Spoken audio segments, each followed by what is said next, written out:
Dificilmente você vai encontrar um jogador brasileiro mais ame-o ou odeio do que o Neymar. Pra mim é muito surreal, é absurdo que as pessoas fiquem discutindo muito do porquê que o Neymar é ou não é bom ou ruim, quanto que o Neymar poderia ter jogado melhor, e a gente sabe o quanto que o cara recebe de hate na internet. Tem muito fanboy também que fala que superestima o que ele fez. O objetivo desse vídeo não é para exaltar ou criticar o Neymar, é só para poder alinhar um pouco e colocar na perspectiva o que o Neymar significa para o futebol brasileiro. Depois desse vídeo você pode comentar, dizer o que você concorda ou discorda, mas preste atenção em alguma das coisas que o Neymar passou. Geralmente os jogadores com os quais a gente compara o Neymar não passaram pelo mesmo que ele passou. Então vamos fazer uma linha do tempo para que se possa entender o porquê o Neymar é esse personagem tão polarizador no Brasil. E se você ainda não é inscrito no canal, segue o Clubismo Isento, porque é o único lugar na internet onde você vai conseguir ouvir opiniões parciais, 100% imparciais. Ou o contrário, sei lá. Quando a gente fala sobre o Neymar, a gente precisa entender a diferença que o Neymar teve na trajetória na carreira dele comparado com outros jogadores.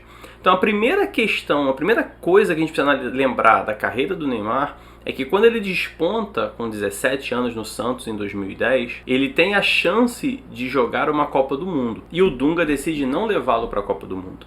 E eu faço esse paralelo porque, historicamente, o Brasil costumava levar jogadores de grande destaque para a Copa do Mundo, para que eles pudessem viver o ambiente da seleção e se preparar para a transição de se tornar jogadores muito importantes para a seleção no futuro. Em 94, o Ronaldo Fenômeno, na época chamado de Ronaldinho ainda, foi convocado para a Copa e nunca nem jogou, tinha 17 para 18 anos, mas estava no grupo campeão da Copa do Mundo, estava no grupo que foi para a Copa do Mundo. Da mesma forma, o Neymar fez parte do time de 2002. E o Neymar teve essa mesma chance de poder ir para a seleção, disputar uma Copa do Mundo bem no começo da carreira dele, sem responsabilidade nenhuma, podendo simplesmente ver como é que as coisas funcionavam e deixando com que os jogadores grandes da época carregassem o piano, mas essa chance, isso foi negado para ele em 2010. E quando a gente corta para depois da Copa de 2010, na Copa de 2010 a gente tem um problema grande na seleção brasileira. Em 94 a gente ganhou a Copa do Mundo. A seleção de 98 é a seleção de 94 melhorada, porque a gente adiciona vários jogadores melhores do que a gente tinha em 94. A seleção de 98 tinha o Rivaldo no meio campo ao invés do Zinho. A seleção de 98 tinha o Ronaldo Fenômeno. No lugar do Romário, o Romário não foi porque foi cortado, mas no ataque da seleção a gente tinha o Romário, o Bebeto, o Ronaldo e o Edmundo, e no banco tinha comido a bola em 97. A seleção de 98, para todos os parâmetros que você for comparar, ela é melhor que a de 94. E infelizmente não ganhou a Copa do Mundo. Quando a gente chega na seleção de 2002, apesar de uma crise que estava tendo ali, o Brasil não estava tendo resultados tão bons, a gente tinha jogadores muito bons. A gente já tinha o Ronaldinho Gaúcho despontando internacionalmente, tanto que ele foi titular daquela seleção, e o Brasil foi campeão. A seleção de 2006, ela é, assim como a de 98, uma seleção melhorada da Copa que foi antes. Porque na seleção de 2006 a gente já vem o Adriano jogando muita bola, você tem o Kaká no auge ou perto do auge, você tem o Robinho que apareceu, o Juninho Pernambucano tá no banco.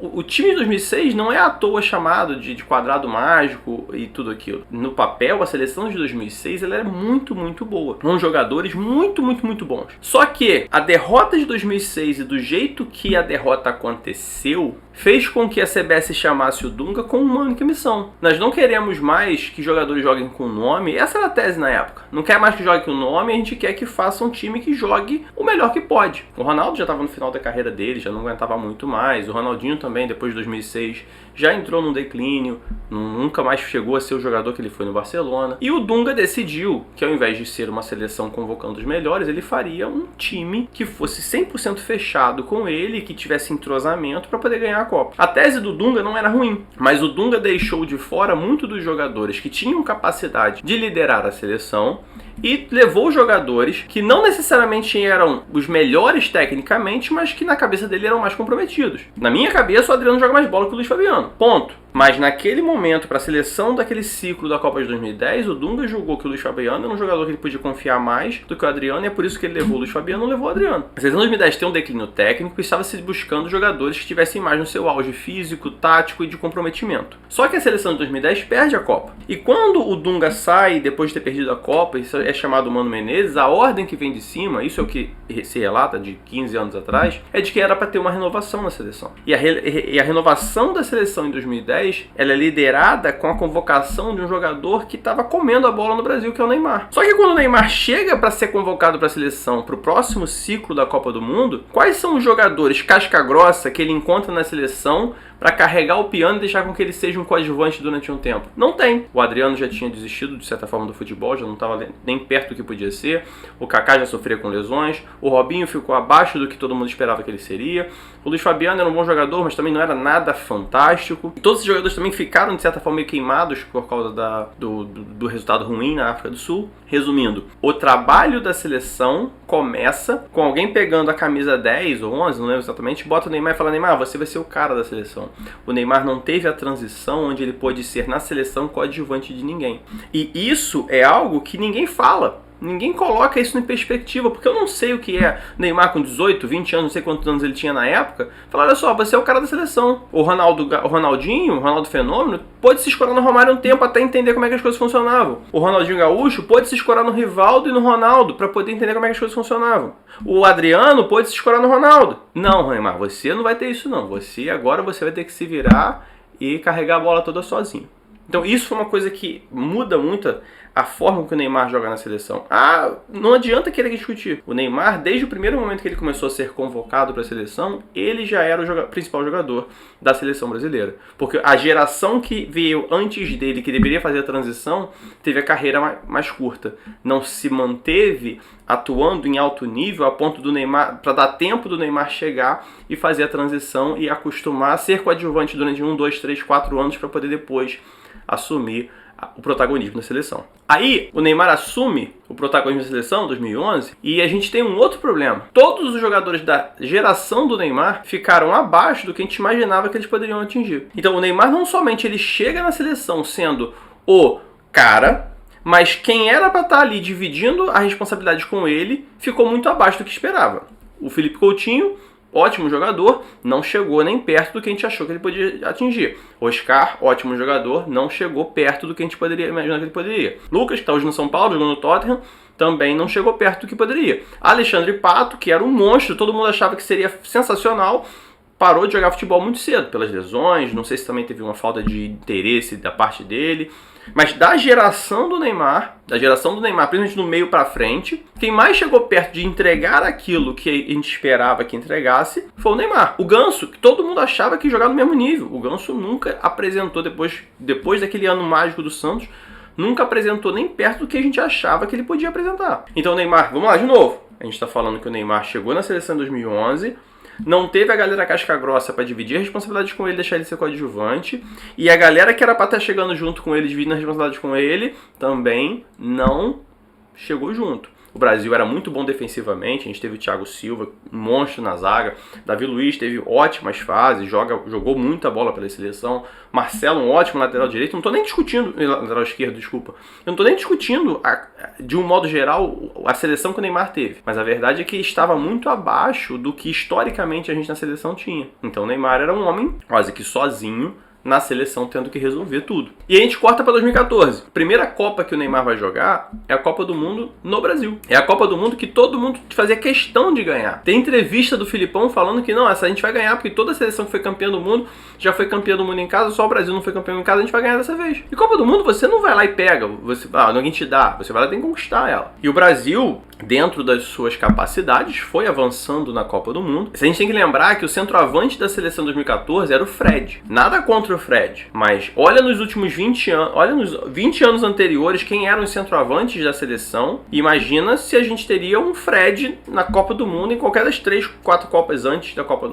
do Mundo no Brasil. Não teria. O Fred é um bom jogador, mas que nos anos 90 pouquíssimas vezes teria chance de seleção. O Fred e o Túlio é mais ou menos a mesma coisa. A carreira do Fred e a carreira do Túlio é muito parecida, tá? O Fred conversa com o Túlio. O Fred não conversa com o Romário. Então, mas o Fred é o centroavante do Brasil na Copa de 2014. Então, a gente tem na Copa de 2014 uma seleção fraca. E que tinha uma pressão absurda de ganhar a Copa, porque a Copa era em casa. E o Neymar ainda dá o azar de se machucar, não de se machucar, de ser lesionado, o cara deu uma joelhada nas costas dele no jogo antes. do fatídico 7x1. Então nem o 7x1 dá pra colocar na conta do Neymar, porque o Neymar entregou tudo que ele podia. O 7x1 não teria acontecido se o Neymar tivesse em campo, porque é óbvio que o jeito do Brasil jogar era diferente. Quem assistiu aquele jogo sabe que o Filipão quis simplesmente pegar o Bernard, que é outro jogador que nunca iria pra Copa do Mundo se fosse 10, 20 anos atrás. O Bernard não era jogador de seleção para jogar Copa do Mundo da seleção brasileira,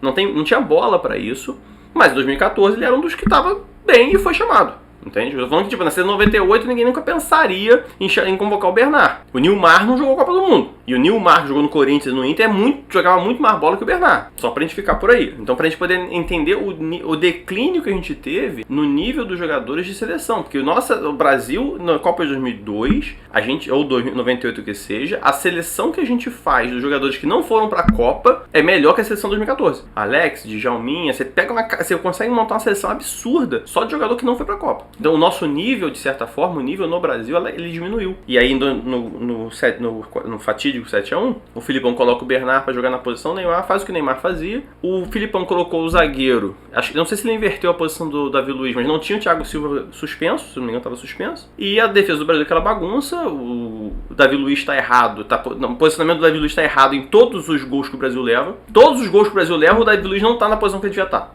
Ele é zagueiro, ele tá sempre na posição errada. E aconteceu. Daí pra frente, toda a pressão que se tinha em cima do Neymar, ela foi aumentando. Porque a gente perdeu a Copa do Mundo em casa. O Brasil consegue ganhar a Olimpíada 2016 e finalmente tira esse peso. Porque o Brasil nunca tinha vencido a Olimpíada no futebol. Venceu. Só que a partir de 2016, entra um outro problema da imagem que se tem sobre o Neymar. O Galvão Bueno começa a criticar o Neymar. E o Neymar responde. O Neymar não abaixa a cabeça pro Galvão Bueno. Não baixar a cabeça pro Galvão Bueno em 2016 significa não abaixar a cabeça pra Globo. E até o posicionamento político do Neymar, que é diferente do que a imprensa, de certa forma, geral defende. Eu não quero entrar em política aqui, cada um acredita do lado político que quer. Mas como o Neymar nunca aceitou se alinhar com o que a maioria da imprensa nacional, a imprensa esportiva, defende, a parte mais militante da imprensa esportiva acaba batendo no Neymar também por causa disso. Assim como fizeram com o Pelé. Porque sempre criticaram o Pelé por um monte de coisa, inclusive por ter renegado uma filha fora do casamento, e aplaudem o Maradona que fez isso também. O Maradona também tem vários filhos fora do casamento que ele fala que não, filho meu mesmo só com minha esposa. Então existe toda essa questão. No final, o Neymar começa a carregar esse peso, porque ele não abaixou a cabeça. O Neymar vive do jeito que ele bem entende, e nisso ele tá certo. Eu acho que eu defendo a tese de que no final da vida a gente vai prestar contas pra nós, ou pra Deus, ou pra nós mesmos, de acordo com se a gente viveu do jeito que a gente sentia que devia viver, ao invés de viver de acordo com o que os outros querem que a gente viva. O Neymar vive a vida dele do jeito dele e entregou na seleção tudo aquilo que ele podia. No Barcelona, do Messi, ele era o coadjuvante, coisa que ele nunca conseguiu ser na seleção. Então o Neymar tem toda essa pressão porque colocam no Neymar uma responsabilidade que não necessariamente é dele. A responsabilidade de carregar uma seleção que é, comparada com as demais, mais fraca do que historicamente foi. E mesmo assim, se a gente for pegar sobre a seleção brasileira, que é uma coisa que me incomoda demais, a seleção brasileira já tem, 5 Copas que não é campeã do mundo, mas o desempenho da seleção brasileira nunca foi ruim. O Brasil passou em todas as fases, sempre classificou para a Copa, passou na fase de grupos, foi eliminado nas quartas de final na maioria das vezes e uma vez na semifinal. Tem seleções que foram campeões nesse último tempo. A Itália ganhou em 2006, tem 2 Copas que eles não vão para 2 edições de Copa que eles não vão. A Alemanha ganhou em 2014, ficou 2 edições sendo eliminada na fase de grupos. A Argentina, ganhou agora. Também de vez em quando passava um sufoco, foi eliminado em 2010, tomando goleada de 4x0, sei lá, não lembro pra quem agora. É assim, então não tem ninguém voando. A França tá voando nos últimos 2 anos, ganhou uma e chegou na final da outra, mas também não é isso tudo. Então, pra terminar esse vídeo, eu não quero que você entenda que eu tô fazendo uma defesa do Neymar, falando que ele não tinha nada que ele podia melhorar. É claro que ele podia melhorar, mas a verdade é que os jogadores ao lado do Neymar que poderiam e deveriam estar dando apoio para que o Brasil pudesse conquistar as coisas, infelizmente ficaram muito abaixo do que poderiam.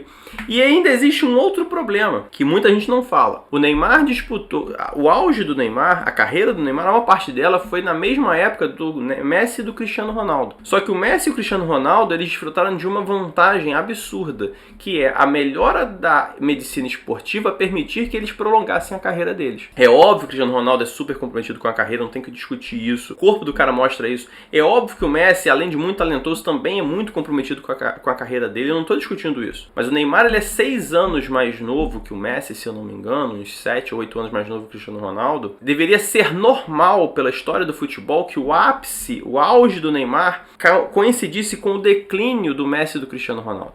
Só que a medicina esportiva permitiu que o Messi e o Cristiano Ronaldo transformassem o pico deles em um platô, porque o Pelé com 30 anos era velho na Copa de 70. O Cristiano Ronaldo com 30 anos estava voando, o Cristiano com 35 anos estava bem. Historicamente, com 35 anos, o jogador joga com nome. Ah, mas o Neymar também teve acesso às mesma tecnologia. Eu sei. Só que o corpo do Neymar, o jeito que o Neymar joga, faz com que seja mais difícil para ele manter o pico e esse platô durante muito tempo. Então o que acontece é que o pico do Neymar, ele coincide com o platô de idade do Cristiano Ronaldo e do Messi, e acaba não conseguindo os prêmios individuais que o talento dele faria com que ele merecesse. Se não fosse o Messi e o Cristiano Ronaldo, facilmente o Neymar teria 3 bolas de ouro. Facilmente. Mas durante 10 anos, ou até mais de 10 anos, Messi e Cristiano Ronaldo monopolizaram o prêmio, venceram muitas vezes o bola de ouro, até alguns anos onde poderia ser discutível se eles mereciam ou não. Então o Neymar, não bastava para o Neymar jogar o mesmo que o Messi ou que o Cristiano Ronaldo, ele tinha que jogar mais do que o Messi e o Cristiano Ronaldo, porque pelo nome o prêmio seria dado para o Messi ou para o Cristiano Ronaldo. O Neymar, a gente só vai ter noção do quão importante o Neymar é para a seleção brasileira depois que ele parar. Depois que ele se aposentar, a gente vai lembrar do que ele fez no campo e falar: caramba, a gente não valorizou esse cara do jeito que devia. E eu espero muito que o Brasil ganhe a próxima Copa do Mundo com ele. Espero muito que ele tenha o prazer e a bênção de levantar a taça da Copa do Mundo. E se ele xingar lá que nem o Dunga fez em 94, pode xingar. Entendeu? Se ele quiser mandar um abraço pra esposa, pra mulher dele, que nem o Cafu fez em 2002, tá tranquilo. Porque já tem 10, quase 20 anos aí que o Neymar carrega o piano na seleção brasileira, levando pancada, resolvendo o jogo. E ele merece. Assim como o Messi merecia em 2002, apesar de eu ser brasileiro, não queria que o Messi vencesse, é óbvio. Pelos serviços prestados pelo Neymar para a seleção brasileira nos últimos 15 anos, ele merece encerrar a carreira dele na seleção sendo campeão mundial. E se não for, tá tudo bem também. A Copa do Mundo, ele é um prêmio, ela é algo que se conquista e nem todo bom jogador da história do mundo venceu a Copa do Mundo. Na verdade, muitos grandes jogadores poderiam ter vencido e nunca venceram. Então, mas é um prêmio que eu espero que o Brasil consiga com o Neymar, que sinceramente é um prazer ver um jogador tão bom durante tanto tempo, poder acompanhar. Esse é o vídeo de hoje. Segue o canal porque tem muito conteúdo mais interessante aparecendo por aí, sem viés, sem encheção de saco, sem sensacionalismo, conteúdo de qualidade. E mais do que isso, o objetivo aqui do canal é fazer com que a gente possa refletir e entender as coisas como elas realmente são. Um abraço.